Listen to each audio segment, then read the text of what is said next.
নমস্কার সুপ্রিয় দর্শক, আপনাদের সকলকেই স্বাগত। আশা করি আপনারা দূরে বা কাছে পৃথিবীর যে প্রান্ত থেকেই দেখছেন সকলেই ভালো আছেন, সুস্থ আছেন। দর্শক, জ্ঞানের ভারে কায়ত হয়ে গেছে হার্ভার্ড, এমআইটি, ইউনিভার্সিটি অফ পেনসিলভেনিয়ার শিক্ষক শিক্ষিকারা। একটা কথা আছে না, যে যত বেশি শিক্ষিত হয় আক্কেল তত কমে যায়। এটা সবার ক্ষেত্রে প্রযোজ্য কিনা জানি না, কিন্তু আমেরিকার খুব বড় বড় বা বিশ্বের তাবৎ প্রেস্টিজিয়াস যেগুলিকে আমরা বলি আর কি, বা আমেরিকাতে বলা হয় আইভি লিগ, সেই ইউনিভার্সিটিগুলির অবস্থা এখন এরকম।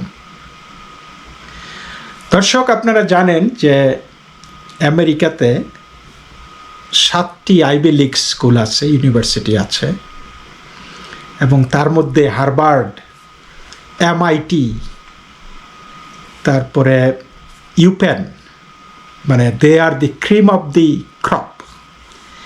এই সমস্ত জায়গা থেকেই দেখবেন যে প্রতি বছর নোবেল লরিয়ট তৈরি হচ্ছে, তারপরে রিসার্চ হচ্ছে, নানান আবিষ্কার হচ্ছে, মানে তাদের জয় জয়কার গবেষণা জগতে, শিক্ষা জগতে। তাদের বিশাল বিশাল এন্ডাওমেন্ট, প্রত্যেকটা ইউনিভার্সিটির যেই বাজেট এবং যেই তহবিল আছে, তাদের গচ্ছিত সম্পদ আছে, এই সম্পদ অনেক দেশের, কয়েকটা দেশ মিলা তাদের মতো এত বড় বাজেট বা এত বেশি সম্পদ নাই। ধরেন হার্ভার্ডের কথাই, $125 বিলিয়ন উপর তারা বসে আছে। বাংলাদেশের রিজার্ভ কত এখন জানেন? $16 বিলিয়ন। আর হার্ভার্ডের রিজার্ভ হয়েছে $125 বিলিয়ন। তো এরকম ইউপেন, হার্ভার্ড বা ইয়েল, এই জাতীয় সংস্থাগুলি, প্রতিষ্ঠানগুলি, তারা খুবই ধনী, তাদের ব্যাপক পরিমাণে রিসার্চ হয়। এবং তারা কেন ধনী হতে পেরেছে জানেন? কারণ তারা যেই ধরনের প্রোডাক্ট এখান থেকে বেরিয়ে আসে, যেই ধরনের রিসার্চ সায়েন্টিস্ট বা ইনভেস্টর তৈরি হয় পরবর্তীতে, বা এই এন্টারপ্রেনিউর তৈরি হয়, যেমন বিল গেটস, মার্ক জুকারবার্গ, তারপরে আপনার এই জেফ বেজোস, এগুলি এই সমস্ত বড় বড় প্রতিষ্ঠান থেকে বেরিয়ে আসে। এবং তারপর তারা এসে কি করে? তারা তাদের আলমা ম্যাটার, অর্থাৎ তারা যেই সব জায়গায় পড়াশোনা করেছে, যেই সমস্ত শিক্ষা প্রতিষ্ঠান তাদের জীবনে অবদান রেখেছে, সেই সব শিক্ষা প্রতিষ্ঠানে অকাতরে ঢেলে দেয়, অর্থবিত্ত দেয়। যেমন আপনারা ধরুন মাইকেল ব্লুমবার্গের কথা। ব্লুমবার্গ একটা ফাইন্যান্সিয়াল একটি সংস্থা, আপনারা জানেন। এই মাইকেল ব্লুমবার্গ বেরিয়ে এসেছেন তিনি জর্জ টাউন থেকে। তারপরে এখন প্রতি বছর তিনি $100 মিলিয়ন করে সেখানে ডোনেট করে। তো আপনারা স্ট্যানফোর্ড, জর্জ টাউন, ইউপেন, হার্ভার্ড, এই ইয়েল, এই জায়গাগুলি, এমআইটি, তাদের অ্যালামনাইরা খুবই রিচ এবং তাদের প্রতিষ্ঠানও রিচ। তো আজকের যেই বিষয়টা নিয়ে আমি বলছি সেটা হলো হামাস ইসরায়েল যুদ্ধে এই প্রতিষ্ঠানের ভূমিকা কী। আমরা দেখেছি যে আমেরিকাতে সবচাইতে বড় বড় বিক্ষোভ হয়েছে এই সমস্ত প্রতিষ্ঠান থেকে, এবং এই সমস্ত প্রতিষ্ঠানে স্লোগান উঠেছে জুইশদেরকে জেনোসাইডের জন্য, জুইশ গণহত্যার জন্য। এবং এর প্রতিবাদে, মানে প্রতিবাদ করেছে বিভিন্ন অ্যালামনাই, যারা নাকি মানে অকাতরে সাহায্য করে, টাকা পয়সা দেয় বিভিন্ন তরফ থেকে, তারা অস্বস্তি বোধ করেছে, তারা এটার প্রতিবাদ জানিয়েছে। এবং অনেকেই তাদের কন্ট্রিবিউশন বা তাদের এই ইনভলভমেন্ট উইথড্র করেছে। অনেক চেয়ারম্যানশিপ থেকে পদত্যাগ করেছে, অনেকে টাকা বন্ধ করে দেওয়ার ঘোষণা দিয়েছে, অনেকে তাদের টাই ছিন্ন করেছে এই সংস্থাগুলির সাথে, যে এটা তো অ্যান্টাই সেমেটিক জুইশ বিরোধী প্রতিষ্ঠানে পরিণত হয়েছে, অথচ দেখা গেছে যে এই সমস্ত জায়গার শীর্ষ পদে জুইশরাই বসে আছে, কিন্তু ওই যে জ্ঞানের ভারে ওই জুইশরাও অনেক সময় কাত হয়ে পড়ে। তো এই অবস্থায় দেখা গেছে যে হার্ভার্ডের বেশ কিছু নামকরা স্টুডেন্ট, যাদেরকে আমেরিকার বা বিশ্বের বড় বড় কোম্পানি, বড় বড় ল অফিস তারা অলরেডি জব অফার করেছিল, তাদের ভূমিকার কারণে, এই বিভিন্ন প্রতিবাদে অংশ নেওয়ার কারণে, এবং প্রতিবাদে অংশ নেওয়ার কারণে না শুধু, যে জুইশদেরকে হত্যা করতে হবে, এই সমস্ত রিটরিকের কারণে তাদের জব অফার তারা রিসাইন্ড করেছে বা জব অফার ফিরিয়ে নিয়েছে, যে এদেরকে আমরা এই ধরনের কর্মচারী আমাদের দরকার নেই আমাদের প্রতিষ্ঠানে, এবং তাদের কপাল পুড়েছে নিশ্চয়ই। এরই পরিপ্রেক্ষিতে আমেরিকান কংগ্রেসে এই 3টা বিশ্ববিদ্যালয়ের প্রেসিডেন্টদেরকে, অ্যাডমিনিস্ট্রেটরদেরকে ডাকা হয়েছিল, যে তাদের ক্যাম্পাসে যে এই গণহত্যার ডাক দেওয়া হয়েছে, জুইশ বিরোধী প্রপাগান্ডা চলেছে, মানুষ সেখানকার ইহুদি ছাত্রছাত্রীদের জীবন ত্রাহি ত্রাহি করে দেওয়া হয়েছে, এই বিষয়টি নিয়ে তারা তাদের জবাব চায়। এবং সেই হিয়ারিংয়ে উপস্থিত হয়েছিল ইউনিভার্সিটি অফ পেনসিলভেনিয়ার প্রেসিডেন্ট লিজ ম্যাকগিল, তারপরে হার্ভার্ডের প্রেসিডেন্ট ক্লোডিন গে এবং এমআইটির প্রেসিডেন্ট। জিজ্ঞেস করা হয়েছিল তাদের প্রত্যেককেই যে এই যে তোমাদের ক্যাম্পাসে যেই ধরনের স্লোগান দেওয়া হয়েছে এবং যেই ধরনের ভ্যান্ডালিজম করা হয়েছে, জুইশদের বিরুদ্ধে, জুইশ ছাত্রছাত্রীদের বিরুদ্ধে যেইভাবে হুমকি দেওয়া হয়েছে, এইগুলি তোমাদের সংবিধানে, তোমাদের কোড অফ কন্ডাক্টের মধ্যে হ্যারাসমেন্ট, বুলিং এইগুলি হিসাবে পড়ে কিনা। কারণ সব জায়গায় আপনারা জানেন যে আপনি যখন কাউকে হ্যারেস করবেন, আপনি যখন কাউকে বুলিং করবেন, এটার একটা পানিশমেন্ট আছে। কিন্তু এই যে যারা they call for genocide, they call for annihilation of Israel, এই জাতীয় কথাবার্তা যারা স্লোগান দিয়েছে বা জুইশ সিম্বল ভ্যান্ডালাইজ করেছে, তো সেইগুলি হ্যারাসমেন্ট যদি আওতায় পড়ে, হ্যারাসমেন্ট অ্যান্ড বুলিংয়ের আওতায়, তাহলে তাদের পানিশমেন্ট হওয়ার কথা ছিল, তাই না? তো এইরকম কোনো পানিশমেন্ট হয়নি। সুতরাং তাদেরকে জিজ্ঞেস করা হয়েছিল পয়েন্ট ব্ল্যাঙ্ক যে ইয়েস অর নো, এবং যেই কংগ্রেস উইমেন, একজন এলিসি স্টেফানিক, নিউ ইয়র্ক থেকে নির্বাচিত, তিনি নিজেও একজন হার্ভার্ড অ্যালামনাই, হার্ভার্ডে পড়াশোনা করেছিলেন তিনি। তো তিনি প্রশ্ন করেছেন এক এক করে 3জনকেই একই প্রশ্ন। শুনুন ইউপেনের প্রেসিডেন্ট লিজ ম্যাকগিলকে এই লেসি স্টেফানিক কি প্রশ্ন করছেন। Yes or no? Calling for the genocide of Jews does not constitute bullying and harassment? I have not heard calling for the genocide for Jews on our campus. But you've heard chants for intifada. I've heard chants which can be anti-Semitic depending on the context when calling for the elimination of the Jewish people. So those would not be according to the MIT's code of conduct or rules? That would be investigated as harassment if pervasive and severe. Ms. McGill, at Penn, does calling for the genocide of Jews violate Penn's rules or code of conduct? Yes or no?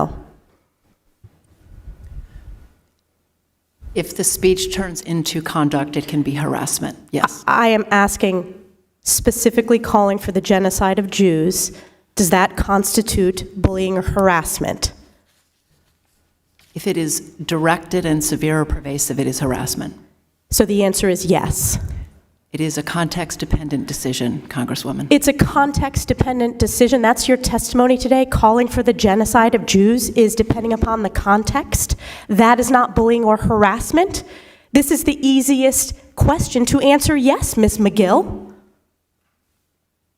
So is your testimony that you will not answer yes? If it if the Yes speech or no? becomes if the speech becomes conduct, it can be harassment, yes. Conduct meaning committing the act of genocide?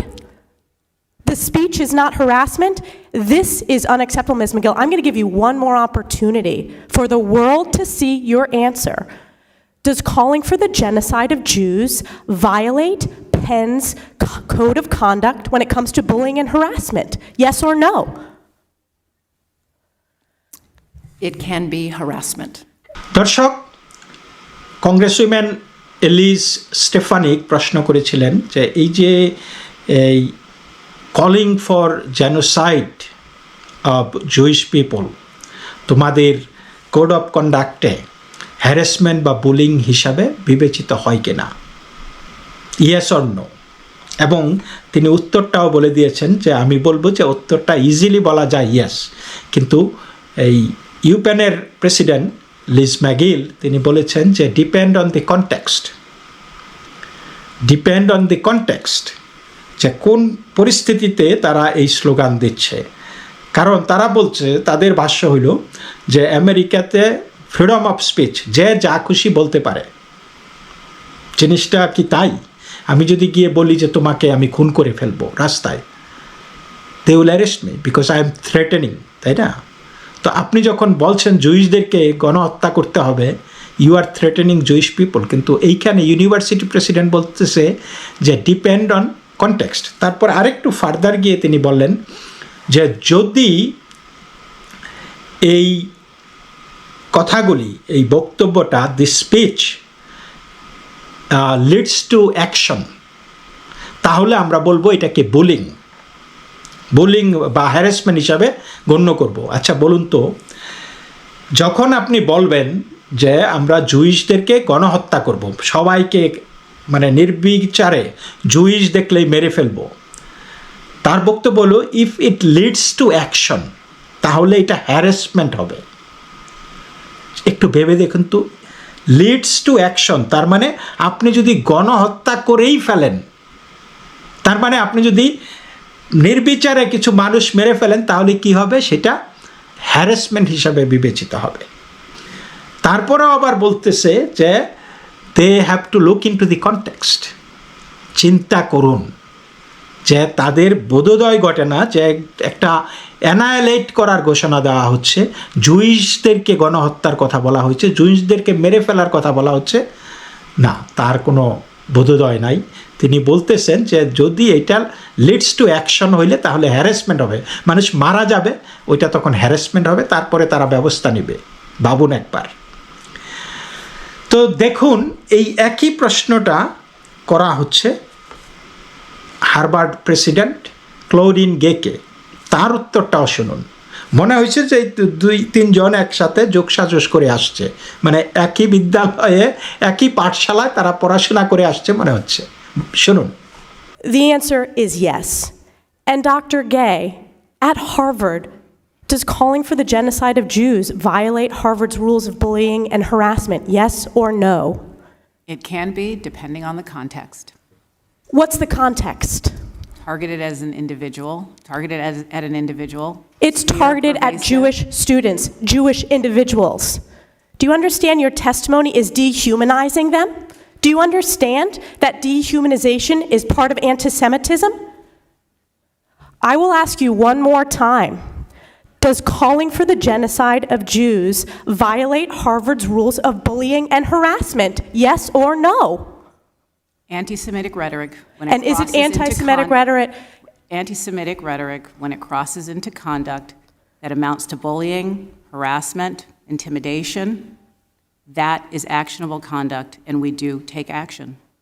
So the answer is yes, that calling for the genocide of Jews violates Harvard Code of Conduct, correct?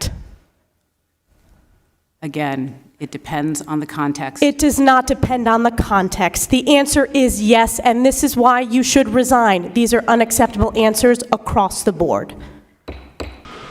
দর্শক, এর পরই মানে একটা দাবানলের মতো বিতর্ক ছড়িয়ে পড়ে চারিদিকে। বিভিন্ন মানুষ, বিভিন্ন রাজনীতিবিদ, বিভিন্ন সংস্থা, ইভেন এই সমস্ত প্রতিষ্ঠানের ছাত্রছাত্রীরা প্রতিবাদে ফেটে পড়ে। তারা বিভিন্ন সোশ্যাল মিডিয়াতে তাদের ক্রোধ ঢেলে দেয় এবং তাদের পদত্যাগ দাবি করে এই প্রেসিডেন্টগুলির। এবং আজকে লিজ ম্যাগিল, ইউপেনের প্রেসিডেন্ট এবং ইউপেনের ট্রাস্টি বোর্ডের একজন সদস্য পদত্যাগ করেছেন এই ঘটনায়। এবং লিজ ম্যাগিল বলেছেন যে যেই সময়ে আমি যখন এই বক্তৃতা এই কথাগুলি বলছিলাম, তখন আমি আমাদের ইউপেনের যে লং স্ট্যান্ডিং পলিসি আছে যে এই মানুষের কথা বলার অধিকার, they have a protected right, যে তারা যা কিছু বলতে পারে এবং এই speech alone is not punishable. কিন্তু আমি এটা ভেবে দেখি নাই যে এই যে calling for genocide of Jewish people, যে এটা একটা এই জঘন্যতম এই অপরাধের ডাক দেওয়া, আমি সেইভাবে চিন্তা করি নাই যে এটার একটা রিয়েল লাইফ কনসিকুয়েন্স আছে। এবং আমি এটা এখন বুঝতে পারছি যে আমি ভুল করেছি, আমি রিজাইন করতেছি এই পদ থেকে। এবং তিনি রিজাইন করেছেন। শুনুন তার বক্তব্যটা।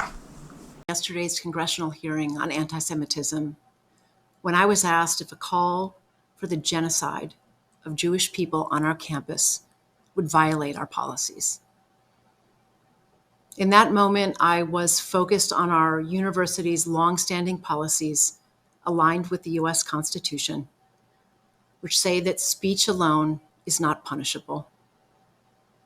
I was not focused on, but I should have been, the irrefutable fact that a call for genocide of Jewish people is a call for some of the most terrible violence human beings can perpetrate.